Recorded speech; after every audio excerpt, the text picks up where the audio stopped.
கோவை மாவட்டம் சூலூர் அடுத்த பதுவம் பள்ளியைச் சேர்ந்த தாழ்ந்தப்பட்ட மக்களுக்கு அரசு வழங்கிய இடத்தில் வீடு கட்ட இடையூறு ஏற்படுத்தும் கிராம நிர்வாக அலுவலர் மீது ஆட்சியரிடம் மனு அளித்த பொதுமக்கள். கோவை மாவட்டம் சூலூர் அடுத்த பதுவம் பள்ளியைச் சேர்ந்தவர் சரோஜினி. இவருடன் மைதிலி, துளசி, சுமித்ரா, மாராத்தாள், சரஸ்வதி என 35 பேருக்கு கடந்த 2012ஆம் ஆண்டு ஆதிதிராவிடர் மற்றும் பழங்குடியினர் நலத்துறை சார்பாக பதுவம் பள்ளியில் வீட்டு மனை பட்டாக்களை அரசு வழங்கியது. இதனை பெற்ற மக்கள் அந்த பகுதியில் வீடுகள் அமைக்கவும், குடிசை போடவும் அப்பகுதியைச் சேர்ந்த கிராம நிர்வாக அலுவலருக்கு 30,000 ரூபாய் லஞ்சம் தர வேண்டும் என கிராம நிர்வாக அலுவலர் மிரட்டி வருகிறார். அவ்வாறு பணம் தரவில்லை என்றால் பட்டாக்களை ரத்து செய்து விடுவதாக மிரட்டி வருகின்றார்.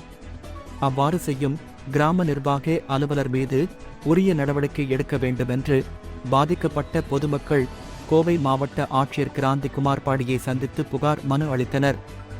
மனுவை பெற்றுக்கொண்ட ஆட்சியர் மாவட்ட ஆதிதிராவிடர் நலத்துறை அதிகாரிகளின் கவனத்திற்கு கொண்டு சென்று உரிய நடவடிக்கை எடுப்பதாக தெரிவித்ததாக பாதிக்கப்பட்ட பொதுமக்கள் தெரிவித்தனர். இந்த நிகழ்ச்சியில் பதுவம்பள்ளியைச் சேர்ந்த கார்த்திக், பதுவம்பள்ளி 1வது வார்டு செயலாளர் இராமசாமி, பதுவம்பள்ளி 9 வார்டு செயலாளர் ராசா என்கிற சண்முகம் மற்றும் பாதிக்கப்பட்ட சரோஜினி உள்ளிட்ட பலர் கலந்து கொண்டனர் என்பது குறிப்பிடத்தக்கது.